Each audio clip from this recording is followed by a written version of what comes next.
Global United elite lifetime queen.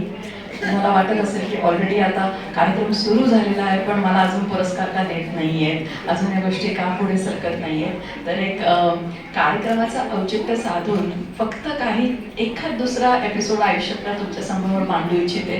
कारण की आपण सर्वजण जे पुरस्कारार्थी इथे आलेले आहेत त्यांनी स्वतःची प्रत्येकाची एक अशी भयानक अशी परिस्थिती आणि एक प्रतीक्षा त्यांनी आयुष्यात केलेली आहे ह्या मुकामपर्यंत इथे येण्यासाठी. आणि मी मनापासून आभार मानते माझ्या परिवाराचे, कारण की आज 10 वर्षांपासनं मी महावीर इंटरनॅशनल बरोबर जोडलेली आहे. ते हक्काने मला कार्यक्रमाला बोलवतात आणि मी प्रेमाने नेहमी त्यांनी हाक दिली की मी साथ देते. ही आमची जी जोडगोळी आहे ती गेल्या 10 वर्षांपासून आहे. अनिलजी नहार, आमच्या बाफना मॅडम, राज बाफना सर, महावीर इंटरनॅशनलचे सर्व पदाधिकारी, सर्व मैत्रिणी आणि दरवर्षी वाढणाऱ्या मैत्रिणी. म्हणजे आता जेवढ्या आता इथे येत आहेत ते कुठे कुठे मला परत भेटतात आणि सांगता आम्ही इथे भेटलो होतो, हा पुरस्कार दिला होता. सो ह्या गोष्टी चालू आहेत. आता माझ्याबद्दल काहीतरी 2-1 गोष्टी तुम्हाला आवर्जून सांगते.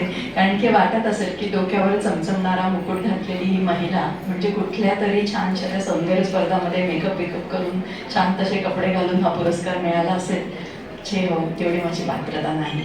हा पुरस्कार अशा स्पर्धेकरता आहे जी स्पर्धा दरवर्षी अमेरिकेत भरली जाते आणि या स्पर्धेत त्यांनाच भाग घेता येतो ज्यांना कॅन्सर झालेला आहे आणि कॅन्सर झाल्यावर जे समाजासाठी काम करत आहे आणि समाजासमोर एक उदाहरण उभं करत आहे अशाच महिलांना अमेरिकेत बोलवलं जातं. आणि माझं खूप मोठं भाग्य आहे की 2017मध्ये मी जेव्हा ही परीक्षेच्या पॅजंटसाठी गेले होते त्याच्यानंतर आजपर्यंत त्यांच्याशी जशी मी महावीर इंटरनॅशनलशी जोडलेली आहे तशीच त्या स्पर्धेशी पण जोडलेली आहे.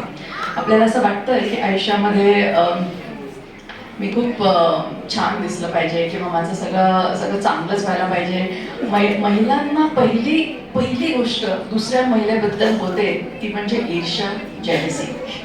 असं वाटतं की हिलाच का असं मिळालं किंवा ह्याचंच का चांगलं भलं झालं, अशा बऱ्याचशा गोष्टी असतात. तुम्हाला माहिती आहे ह्या इथपर्यंत पोहोचण्यामध्ये माझ्या आयुष्यामध्ये खूप लोकांचा हातभार आहे. पण तो एक टप्पा मी आवर्जून सांगेन. सप्टेंबर 2015मध्ये मला कॉल आला. त्याच्या आधीच माझी कॅन्सरची सर्जरी झालेली होती. सगळ्या एक टप्पे माझ्या आयुष्यात चालू होते. आणि मी तुम्हाला सांगते ना की सगळ्यात सुखी व्यक्ती, लिटरली सगळ्यात सुखी व्यक्ती तीच आहे जिने हॉस्पिटलचा चेहरा कधी बघितलेला नाही. कारण की सलामत तो पगडी हजार.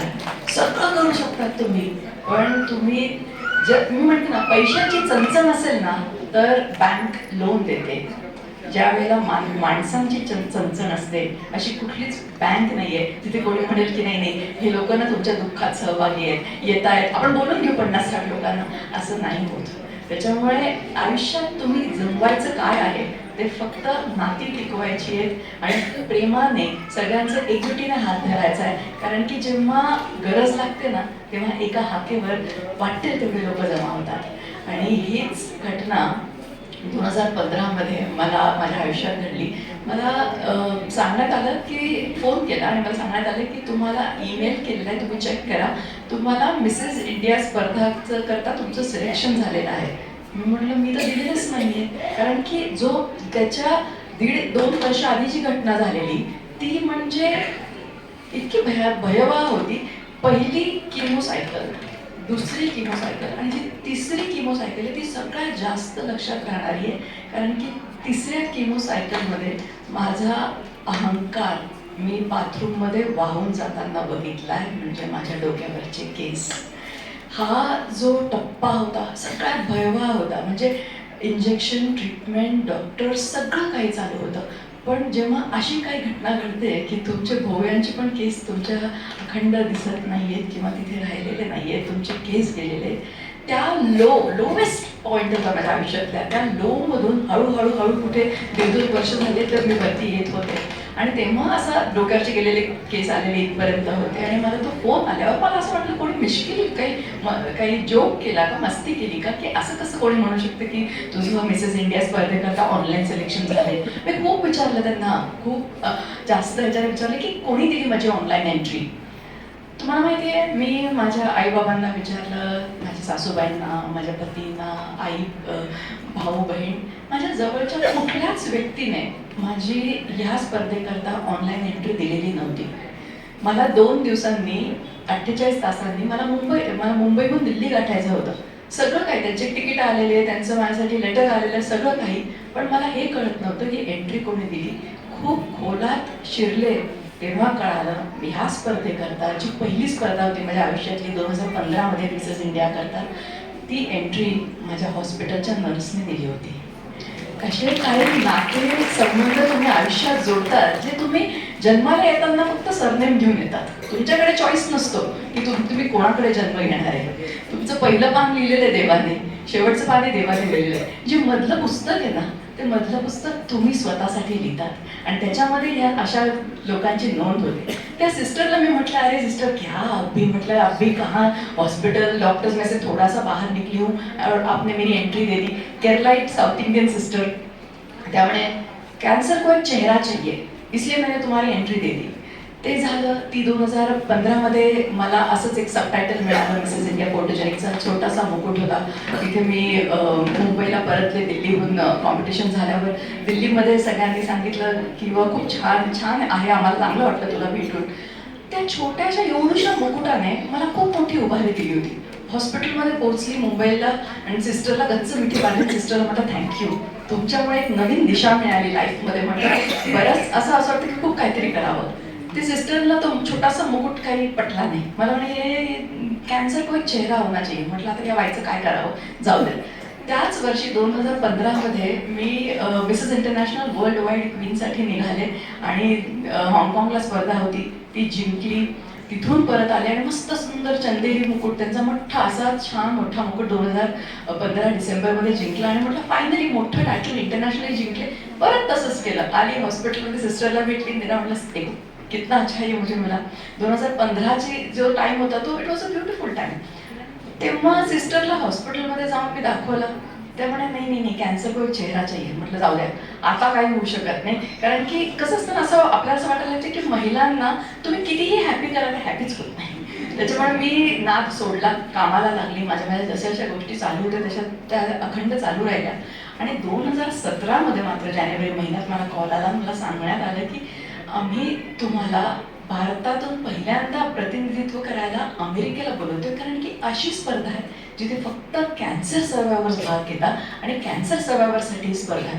अरे वा, असं पण काही असतं हे. म्हटलं मला तर कधीच काय वाटलं नाही. मी तातडीने सिस्टरला फोन केला. म्हटलं येलो बाबा, फायनली ऐसा एक कॉम्पिटिशन आहे ज्याच्या मुकुटामध्येच ती रिबीन आहे. तुम्ही म्हणतात ना की तुम्ही बघितलं असेल की कॅन्सर अवेअरनेसच्या ड्राईव्स होतात, आता HPV वॅक्सिनच्या सगळ्या ड्राईव्स चालू आहेत गव्हर्नमेंटकडनं. तर असाच हा तो सिम्बॉल असतो which is right there in the centre, जो कॅन्सर सर्वायवर्सचा प्रतीक आहे. तर हे सगळं छान चालू होतं. तशीच निघाली नाशिकहून मुंबईला पोहोचले आणि या पूर्ण प्रकाराच्या मध्ये मला एक गृहस्थ भेटले होते, शिक्षण क्षेत्रातले तज्ज्ञ मंडळी येते. आणि जेव्हा मी माझी काही गोष्टी आहेत ज्या मी एकदम फास्ट फॉरवर्डमध्ये घेते, कारण की तुम्हाला मी तेवढ्या व्याख्यानासाठी नाही भेटलेलो म्हणून मी सांगत नाही आहे. पण ते मला भेटले होते माझ्या जवळजवळ 6व्या केमो सायकलला. आणि तेव्हा त्यांना फार असं वाटायचं की हिने कशाला कंपनी चालू केली शिक्षण क्षेत्रामध्ये, मी असं काहीतरी बोलेल की ही तिची कंपनीच बंद करून टाकेल. आणि त्या दिवशी त्या वेळेला माझ्या 6 केमो सायकलला मला असे माझ्या किमो चालू होतं. म्हणजे तुम्हाला सांगते की इथे मानेच्या खाली आणि छातीच्या वर पोर्ट, इथे इन्सेशन दिलेले असतात. कोणी डॉक्टर्स मेडिको असतील त्यांना कळेल की इथून एक सलाईन दिलं जातं आणि बाकी काही त्याच्या बरोबर असतात त्या तुम्हाला हातातून दिल्या जातात. तर ती सलाईन चालू होतो, किमो चालू होतो आणि ते मला येऊन म्हणतात कैसा लग रहा है. 65-70च्या वयोगटातले गृहस्थ, माझं अशी परिस्थिती, आणि ते मला एकदम हसत विचारताय कैसा लग रहा है. उत्तरही तसंच दिलं त्यांना मी. म्हटलं एक शेर अर्ज करना चाहूंगी. त्यांना वाटलं की किती धीट बाई आहे, इतकं काय काय नळ्या लावलेल्या आहेत, किमो चालू तरी हिला शेरो शायरी सुचतीये. त्यांना मी म्हटलं, किसी ने पूछा गालिब से, किसी ने पूछा गालिब से कैसे हो. गालिब ने मुस्कुरा कर कहा, गालिब ने मुस्कुरा कर कहा, जिंदगी में गम है, जिंदगी में गम है, गम में दर्द है, जिंदगी में गम है, गम में दर्द है, दर्द में मजा है और मजे में हम है. त्या सरांनी विमानतळावर येऊन मला एक A4 साईजचं पाकिट दिलं. जिंकली तर उघड आणि हरलीस तर मला परत कर. म्हटलं किती भयानक व्यक्ती, म्हटलं एअरपोर्टवर केबीसी घेत आहेत, जाऊ दे. पटकन पाकिट घेतलं, माझ्या प्रवासाला लागले. 5 फॉरवर्डमध्ये मी तुम्हाला सांगते, ताजपोशी झाली. तो 2017चा ताज डोक्यावर आला आहे. आम्ही सॅश घालतो, असा तो पांढऱ्या रंगाचा सॅश होता, त्याच्यावर 2017 नमूद केलेलं होतं. सगळं झालं, सगळं छान तिथे पार पडलं. तो माझ्या दिरांनी काढलेला तो व्हिडिओ व्हायरल झाला. व्हॉट्सॲपवर सगळ्यांचे मेसेजेस येत होते आणि सगळे एक टप्पे सुरू झाले. मला प्रेस कॉन्फरन्सिंगमध्ये वेळ होता आणि मला जेव्हा माझ्या पेजंट डिरेक्टरला मी म्हटलं मी 5च मिनिटात आले, ते म्हटलं मला परमिशन द्या, मी माझ्या रूममध्ये जाऊन येते. त्यांना वाटलं मी ब्रेक घ्यायचा असेल म्हणून गेली. मला मनात तेच आलं की अरे आत्ता तर मी हा मुकुट जिंकलेली आहे. आता त्या पाकिटामध्ये ते डॉलर्स टाकून दिले, का टाकलेले त्या पाकिटामध्ये मला कुतूहल होत होतं. पटकन गेली, साईड टेबललाच ठेवलेलं होतं. जसं एखाद्या छोट्याशा मुलाला तुम्ही चॉकलेट देता तो तितक्या घाईने चॉकलेट उघडतो, तसंच मी तो ड्रॉवर उघडला, ते पाकिट काढलं आणि तो पटकन उघडलं. प्रचंड रडले, हात थरथरत होते माझे. तुम्हाला माहिती त्या पाकिटातून काय निघालं? त्या पाकिटातून आपल्या देशाचा खादीचा राष्ट्रध्वज तिरंगा निघाला. जेव्हा पूर्ण अदबीने तो तिरंगा तसाच मी डोक्याच्या वर घेऊन प्रेस कॉन्फरन्सला गेले. असे चालत होते आणि माझ्या पेजंट डिरेक्टर डॉक्टर हॉगर मला म्हटल्या, नमिता जस्ट टर्न. मला वाटलं माझ्याकडनं काही चुकलं की काय. मी असं वळून बघितलं, तेव्हा माझा जेवढा उरलेले जेवढे अश्रू होते त्यांचा बांध फुटला आणि प्रचंड रडले. कारण की 48 देशांचे कंटेस्टंट्स होते, 48 झेंडे लावलेले होते. पहिल्यांदा भारताला हा मान मिळाला म्हणून त्या एवढ्या झेंड्यांमध्ये भारताचा झेंडा सर्वात उच्चांकामध्ये ठेवलेला होता. त्यावेळेला जेव्हा 7 समुद्र पार तुम्ही तुमच्या देशासाठी ही निष्पाप निरागस भावना ठेवतात, मला काहीतरी, आपण म्हणतो ना देशाने मला काय दिलं, अरे तुम्ही देशाला काय दिलं हा प्रश्न विचारा. त्या दिवशी ते उत्तर मिळालं होतं की मी माझ्या देशाला काय दिलं. आणि त्यावेळेला समजतं जेव्हा तुम्ही तुमच्या देशासाठी काहीतरी करतात, 7 समुद्र पार जेव्हा तो तिरंगा फडकवतात, मग कळतं की भारतीय होने की आन बान और शान क्या होती है. या सर्व घटनेमध्ये सगळं छान छान चालू होतं. मी जवळ 1.5 महिना अमेरिकेत होते. 1.5 महिन्यात आमच्या मुंबईच्या हॉस्पिटलच्या सिस्टर नर्सचा एकही मेसेज नाही. आपण लगेच संदर्भ लावतो, कुठेतरी फोन पाडला असेल, फोडला असेल, काय सिस्टर, एकदा आमच्या सिस्टर वृद्ध महिला काहीतरी केलं असेल म्हटलं यांनी फोन बरोबर. आणि तशीच अमेरिकेहून भारतात मुंबईत परतले. माझे घरचे मला सगळे घ्यायला आलेले होते. माझ्या पतींना म्हटलं चला आता आपण हॉस्पिटलला जाऊ, पहिले सिस्टरला भेटू. कारण की खऱ्या अर्थाने ह्या वेळेला तो कॅन्सरशी रिलेटेड हा क्राऊन आहे. मला म्हणे चालेल, काही हरकत नाही असं म्हणून त्यांनी गाडी वळवली. पण त्यांनी गाडी नाशिकच्या दिशेला वळवली. मला म्हटलं अहो आपल्याला हॉस्पिटलला जायचंय. त्यावेळेला त्यांनी मला सांगितलं की द सिस्टर इज नो मोर. तू जेव्हा स्पर्धेला गेली तेव्हा त्या वारल्या.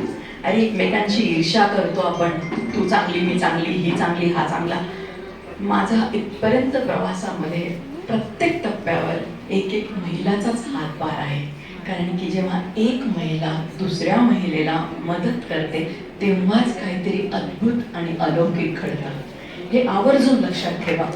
दुसरी एक गोष्ट मी सांगितलं, आता मॅम बोलल्या ओरल किमोथेरपी बरोबर, ते चालतं. ते माझ्या आयुष्यात मिळालेलं सगळे हे रिटर्न गिफ्ट्स आहेत कॅन्सरचे, जे माझ्याबरोबर चालत आहेत.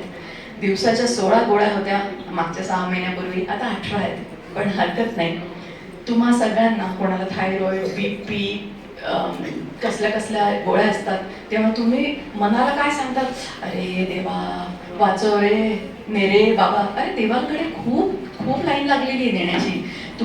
देवाला इंटरेस्ट नाही आहे तुमच्यामध्ये नेण्यामध्ये. तुम्ही फक्त सकारात्मक